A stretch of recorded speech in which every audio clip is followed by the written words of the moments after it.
We are going to be all about ideation in the YL classroom, right? Generating, developing, and sharing creative ideas. So let's start with some creative tasks. Okay.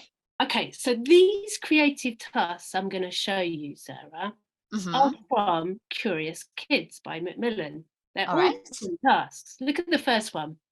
This is a monster mask. The students have to make a monster mask. How cool is that? That's so cool. All right, what else do we have? All right, we've got this one where you write your favorite month in code. Mm-hmm. What is your favorite month? June. It's my birthday, so I knew you were going to what say this. what else Yeah. can I say? All right. Okay. The next one is create and write about your special street and give it a name. Mm-hmm. That's sweet. And for younger Okay. learners, we've got this one, which is draw your favorite weather. Uh-huh. Also sweet, right? All Yeah. right. So, should we try one out? Oh, okay. Which one should we try? Can we try the draw your favorite weather? Because I kind of Super. want to do some drawing. Super. Good choice. Good choice. Okay. So Mm-hmm. let's do the task, Sarah. It's over to you. Live in Oh. action. You have to draw your favorite weather. Okay, okay. Give me just some seconds. All right. Participants, you can draw your favorite weather as well, or at least say what it is. Snowy. Uh-huh. Sunny. I think sunny's my favorite too. Okay, do you want to see mine? Yeah. Can you guess what it is? Whoa. Tell us about this. What's this? Well, this is snow. Right. Okay. Snow isn't my favorite weather actually, but I Oh. thought it would be easier for me to quickly draw this. Interesting. Okay. All right. Is that how you approach this task? Yeah, I didn't know what to draw, so I thought this would be the easiest thing. I could do it quite quickly. Okay, I'm not Yeah. so proud of this. So why does this happen? What's this about? Well, I think when we focus on the final creative product or the final task, like we just did, some children produce a quick product to please the teacher, which is exactly what I just did with you. Yeah.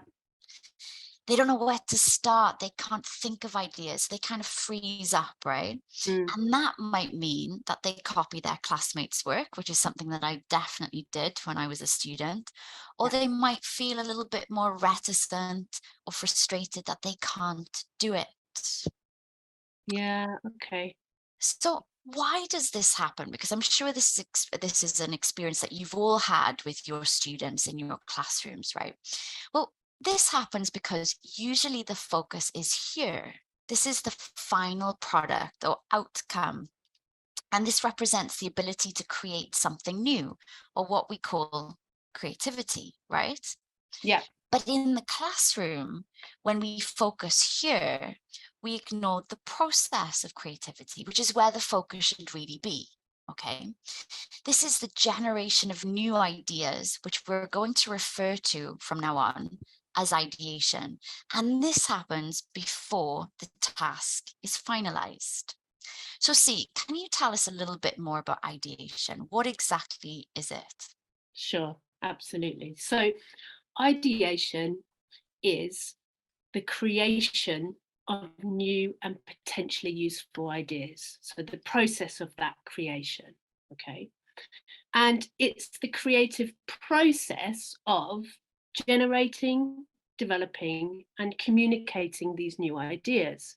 So, Mhm. ideation is actually all stages of a thought cycle, from innovation to development to actualization. And it's actually a vital stage in the design thinking process. And this is used by designers and companies that want to innovate. And there are 5 stages in this process, and ideate is one of them. So it's a non-linear process that challenges assumptions, helps us to observe, question problems, and generate new ideas and concepts. Now, this can be expressed through graphical, written, or verbal methods, and it's a way of thinking outside the box. So it's a good way to tackle creative tasks. And not all ideas generated are creative, but they definitely have the potential to be. Okay. Mhm. And you can Okay. see here the blue text, you've got this repetition of generate and develop within these definitions of ideation. So, how do we help our young learners generate, develop, and communicate and share ideas? Okay, do you want to know the answer to this, Sarah? I do. Are you going to tell us? Super.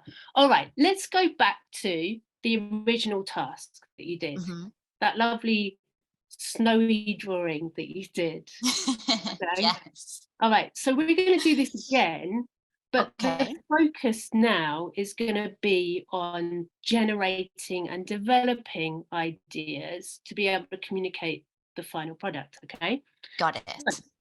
All right, so I've adapted this task a little bit, right? So it's to draw and write a poem about weather or your favorite weather. Okay. All right, we're going to start with this. I'd like you and the participants to choose one of these pictures, but don't tell us which one you choose. Okay. Okay, you got All one? right. Yeah, I All chose right, one. super. All right, now, okay, I want you to sort of imagine you're in that picture and you're feeling that weather. Okay. Mhm. And I'd like you to think about or write down what sounds you hear.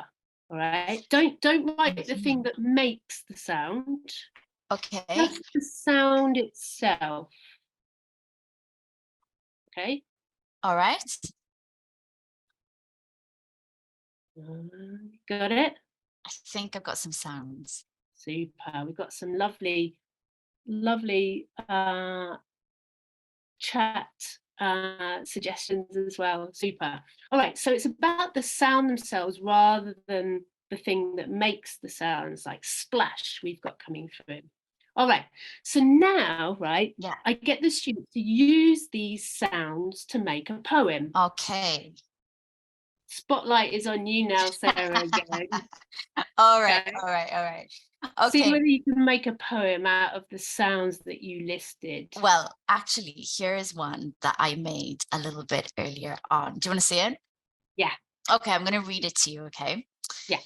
And you're going to guess which picture I chose. Okay, participants, feel free to write this in the chat box as well. Here it goes. Flum, flum, flum, whoosh, blah.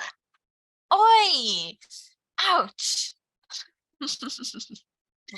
Crunch, crunch, crunch, squeak. Love it. I love how everybody's laughing in the emojis there. All right. It's the way you delivered it. I It was think so, perfect. right? I think so. Should have been an actor. All right, where do you think I am? We've got we've got in the chat box, we've got picture one, the snow coming through. I reckon they're right. Yeah. Exactly. That's exactly where I am. I just got hit in the face with a snowball. Ouch. Yeah.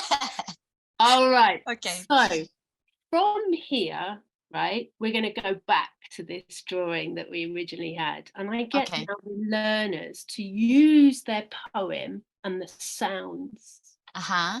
to illustrate now their weather. Okay. So I should do this, right? You should do this now. Yeah, Okay.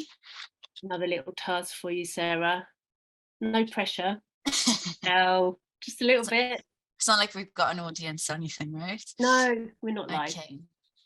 Just give me a couple of more seconds. All right. All right. Do you want to see my picture? Do I?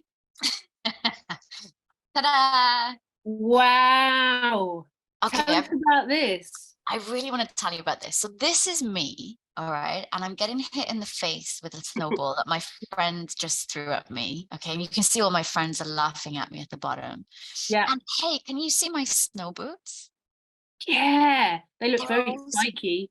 yeah, and they make these really, really deep footprints in the snow. I love them. Brilliant. Maybe snow is my favorite weather, actually. Yeah, you're really into it. Yeah. All right, so you're more proud of this one than the original one, right? Definitely, definitely. Okay, all right. Now, here's a chance to communicate, right? So we've got these pictures, all the students, and what we do is we collect all the pictures and we display them where all the students can see. Now, that can be on a table, or it could be around the walls of the classroom. And then we put students into small groups. And students take turns to read out their poems to the others, because remember, we kept it secret, didn't we? And the others in the group need to match it to the correct picture. Of course, there's loads of pictures now, so they've got to try and find the picture and say why they chose it. And of course, we could even extend this and get students to tell a story using their illustrations as well. Mm. Super. So you did the course, you did the task. You did the task, Yeah. Sarah. How did it help you generate, develop, and communicate those ideas?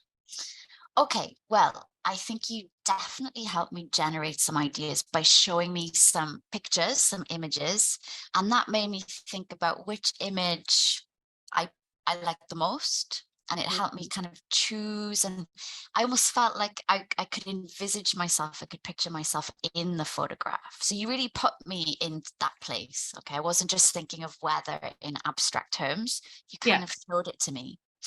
And then you really helped me develop my thoughts by getting me to think about the sounds that I may hear. Okay, so mm, you were making me incorporate other senses, not just what we see, but what we hear, and a little bit about what we feel as well, right? In these kinds of weather conditions. So brilliant. this kind of gave me ideas for my final picture as well. And then this was my final task. I really wanted to talk about it. I really wanted to explain to you what I had drawn and why that was. So you're helping me communicate and share my thinking then. And, if you compare my first attempt to my Yeah, second, I think the second one is a lot more, it's well thought through, right? And I had much more to say at the super. communication stage. Yeah. We've got some doubts in the chat box that the students won't be able to make that poem. What are your thoughts on that, Sarah? Oh, well, the thing is, the great thing about doing onomatopoeia, right, words like this that represent a sound, is that you can use the ones in the student's culture and the student's L1. It doesn't really matter as long as they're thinking about what sounds they might hear to Mm, help them draw that final picture. It doesn't have to be in the L1. It doesn't have to be in English, it can be in the L1. They can use English, though, to talk about their picture and why they drew what they drew. that's right. So that's okay, really. Absolutely. Yeah, super. All right. Now I've got a task for you. All right. Mm, And the task is to design a piece of jewelry or an accessory that you can sell to raise money for a local animal charity. brilliant. I'm I all thought you'd over it. like it. Yeah, Yeah, I thought you'd like it. So what you do is you tell your students to bring something to class that they found in nature. This could be a shell, a leaf, a stone, anything that they come across. Did you bring something today? I did. I What did you bought bring? a walnut shell I Ah, found in my oh, garden. beautiful. All right. Now, we help the learners to really observe their object by giving them time to record their answers to the following questions in their notebooks. Okay, so we could ask them, what color is it? How does it feel? Look at it from different perspectives. How does the shape change? What happens if you cut it, smash it, squeeze it, repeat the shape, and so Lovely, on. For example, see, if I really wanted you to look at your walnut shell, I might get you to look at it from these different angles and perspectives. lovely. Great chance to develop some language input there as well, right? Exactly right. So they're looking at it in different ways and they're imagining other possibilities of how to use this object, and they record their observations in their notebooks. So now it's time to get the students to develop some ideas. So you put the students in pairs and you ask them to share what they recorded with their partner. Mhm. And then they can also add anything to their notes that their partner came up with. So they can add anything their partner thinks about their object as well. Nice. Students then choose some words, shapes, and ideas from their notes to develop an idea for a piece of jewelry or an accessory to raise money for their animal shelter. They work on their designs individually, but they're encouraged to talk to their partner and tell them what they're thinking and ask for their advice as they design. And this generates a lot of really lovely functional language, or this is an opportunity for you to teach your students some functional language. For example, why don't you flip it or look at the other side? I think that's a great idea. I like it, and so on. Mm. All right. See, did Yeah. you make anything? Yeah. What did you make? Can we see it? Yeah. What are these? These are tortoise earrings. Okay. Yeah. Let's see. Tell me how you came up with that idea. Well, I thought the walnut shell looked like the shell of a tortoise. Mhm. And then by talking to my peers, they said, why don't I make it into a tortoise? Because it's for an animal shelter. And I really love earrings. So there it is. Fantastic. All right. So this is your opportunity now to get students communicating. So you divide the students into A's and B's. A's display their jewelry or accessory designs around the classroom and stand next to them. B's visit each student A, and A's share what their jewelry is and how they develop their ideas on their creative journey, just like you did, see? Yeah. And then they swap so that B's share after that. Love it. So you did the task, C. Yeah. How did we help our young learners generate, develop, and communicate or share ideas? Well, it started with that shell, didn't it? And then using those prompts to really look closely at the object and thinking about other possibilities, not just taking it as it is, but thinking about other possibilities and thinking outside the box with it as well. And then by sharing with our peers, we've got another perspective. So we've got our kind of ideas going on, and then somebody bounces in and says, how about this? I'm like, yeah, that's a great idea. So I've got my idea and I'm developing it with my peers. And then of course that just ends up with a product I'm much more proud of. Here, my 2 earrings. Do you think they would sell for the animal I'd shelter? buy a pair for sure. Okay, Yeah, excellent. definitely. Super. All right, now I've got one now, Sarah. Go on then. This is a great one, right? You're going to tell a story using a cardboard box. Really? Yep, yep. Okay. Yeah. We start here. Okay, so what I do is I give students a kind of nondescript doodle or shape, just like the one you can see on the screen here. And I ask them to imagine what it could be. Like they continue the drawing so it becomes something, I right? got it. Can Okay. you do that, Sarah? Yeah. Continue the drawing with me. All right. Maybe you can do this at home as well. Okay, I've got something. We've got a pizza star ice cream coming through. Oh, those Lovely. are great ideas. Super. I drew Whoa. this.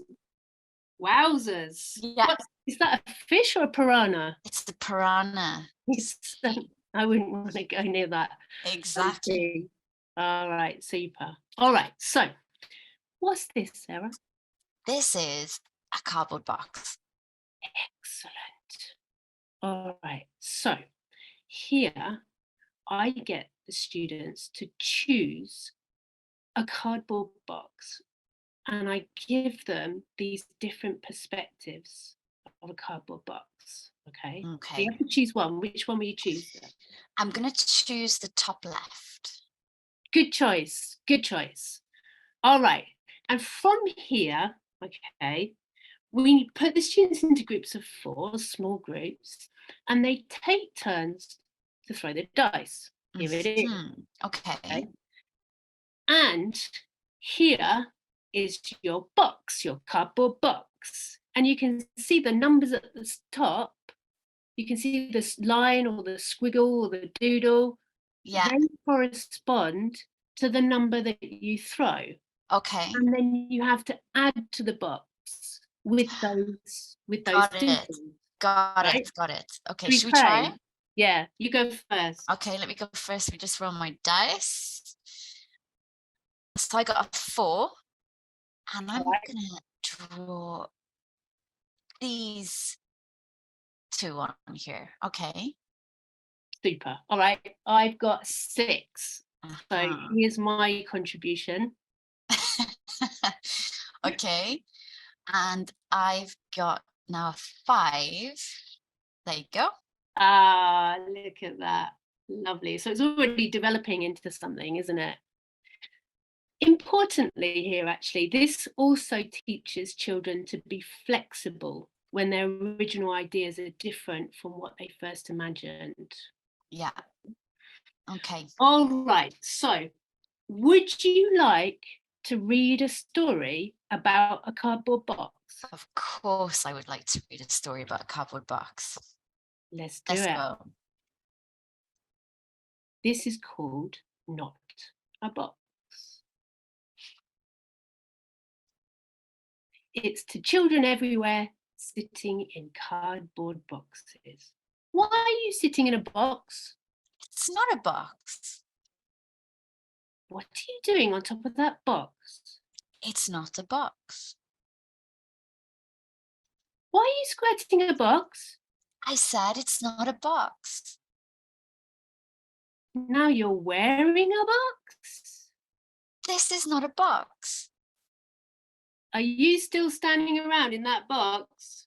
It's not a box. Well, what is it then? It's my not a box.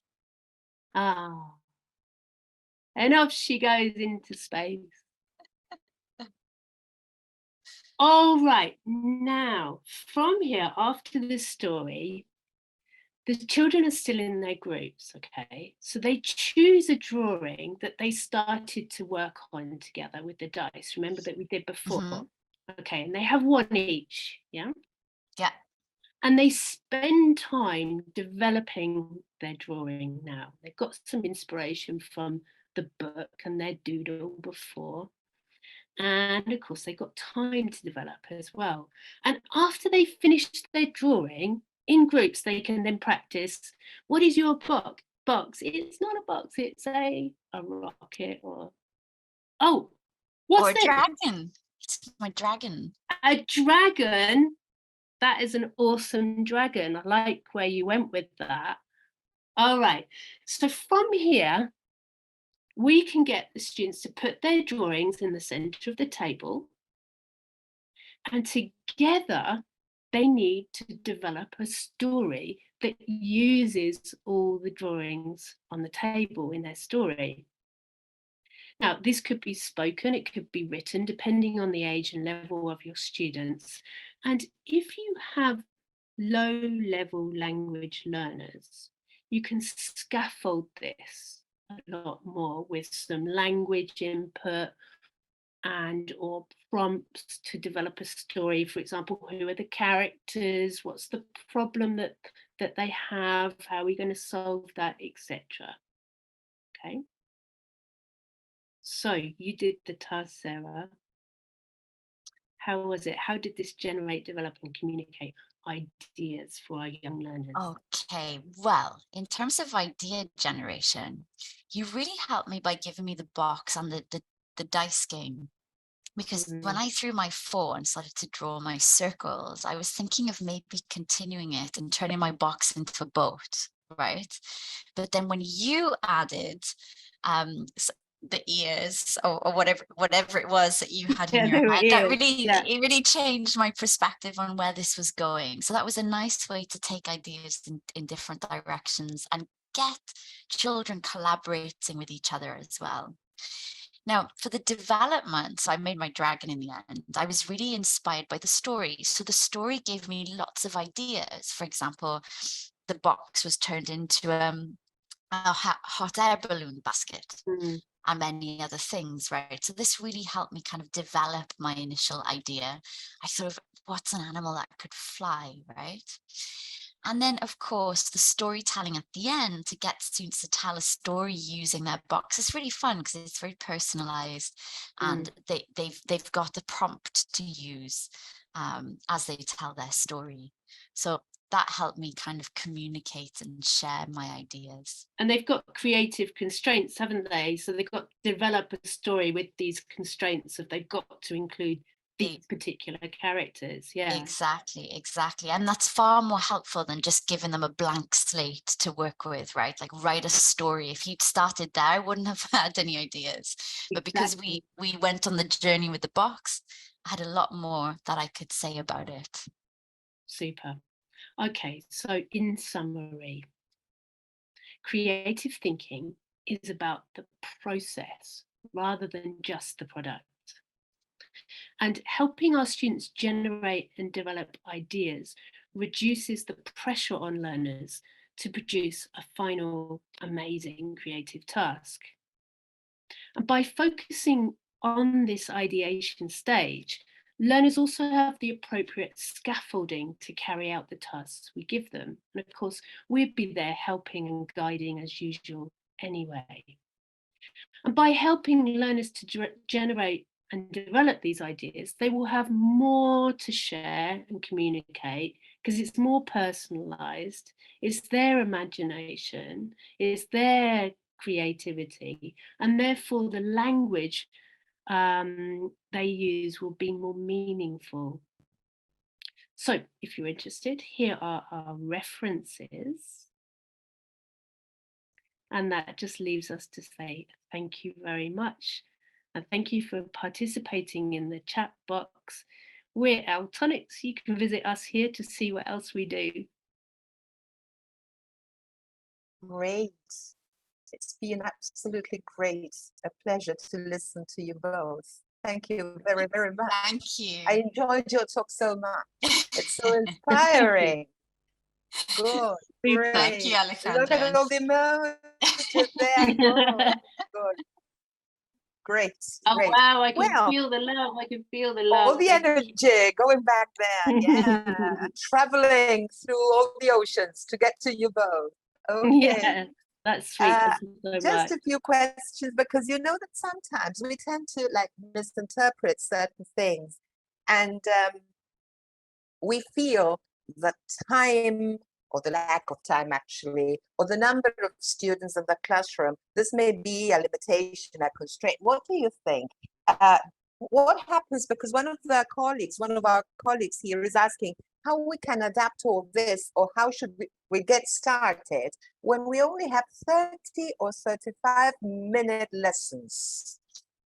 It's a good question, because we are all, teachers are very much bound by the syllabus, by time constraints especially, and I think it's more about thinking instead of what am I going to spend my time on, it's about the quality that you're trying to move towards. Okay, so perhaps let's say if I take a task and I ask my students to write a poem, and I go into the classroom, and I guarantee it, the majority of the students, if I say to them, write a poem about your favorite weather, they're going to freeze, and I'm going to spend the rest of the 35 minutes struggling to get something out of them, right? And I think we've all been there with that. So I think what it does in the end is it saves you a little bit of time, and it increases the energy in the classroom, because if you're encouraging the students to always go through the steps of generating and developing ideas before you take them there, that's going to make the output a lot more meaningful, as we've already said. So I think it's about that. If you are committed to doing a creative task in the classroom, we should all be teaching creative thinking. This is what is needed when the students leave school. It's what they need in their everyday life. It's what they need outside the classroom, and kind of language is the medium through, the English language is the medium through which we teach this. Then I think it's really important that we take them through those steps, and then sooner or later they'll start to kind of do it themselves as well. They'll go through the process of, so it's a good question about time, but I often feel from my own experience in my own classes, before I was even doing this, most of my time was actually wasted trying to squeeze something creative out of my students, rather than putting the time and Yeah, helping them develop. it's honoring that creative task, isn't it? It's not like an afterthought. Now go and draw your family or draw your favorite monster. It's honoring that as we've said, like a whole process of creative thinking, which is a really, You are really developing important skill many to, more meaningful skills, yeah, skills that will be used for life, and that we know absolutely. all And children need these skills now. yeah, and Yeah. it's actually very much desired by universities, post school, Exactly. and then post universities into work and jobs, etc. So yeah, Definitely. absolutely, life skills. Yeah, and you can take more than 30 minutes. You can do it over a succession Mhm. of Yeah. lessons rather than just squeezing all that into one. Yeah. Yeah, I think it's what do you want? What do you want to do? It's making choices. Okay, Yeah. great, great. And you mentioned different stages, and this is an interesting question in connection with time as well. Which one do you need more time for, and why? Do you think it's more important than the others, or why? Depends really. Yeah, it depends. It depends what the task is and how you're approaching it. I think each stage is equally as important as the other. And so, yeah, I think it very much depends. Mhm. And how ready your children are for that, for each stage, right? Yeah, because like always, you think that they're ready for it maybe in the planning stage, and then when you get into the classroom, they need a little bit more help or guidance Mhm. from you, or a little bit more language coming in, or a little bit more time. So we're going to have to sort of deal with that as well. It's hard to say, really. Yeah, and then also taking into consideration what kind of language you might be teaching them on the way, right? Which means that the stages are not yeah, there's no set time like your traditional, I don't know, English language teaching or language teaching frameworks, where we can think, Mm. okay, I'm going to spend 5 minutes on a lead in, and then 5 minutes on a gist question. It doesn't quite work like that. It goes with the pace of your students, and then kind of feeding in the language that they need along the way. I think we can put what you are saying together with what Miriam said before. It's a question of making an important change, Mm. Yeah. bringing about something different. Yeah, and not Yeah. being afraid of it, because I think this is very much where we let the students go and come up with their own things, right? And I think as teachers, we have this innate need to be very much in control of our classrooms and what our students output. But it's actually very freeing for all participants in the classroom if the teacher just lets go and becomes more of a guide.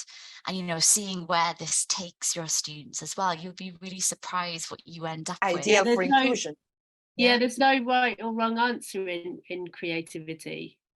Everything Yeah. is welcome. And as soon as you give your students the chance and the time to develop some ideas or use their imagination or look at something closely, or giving them creative constraints to make something or develop something, wowzers, you'll be amazed at what they can do.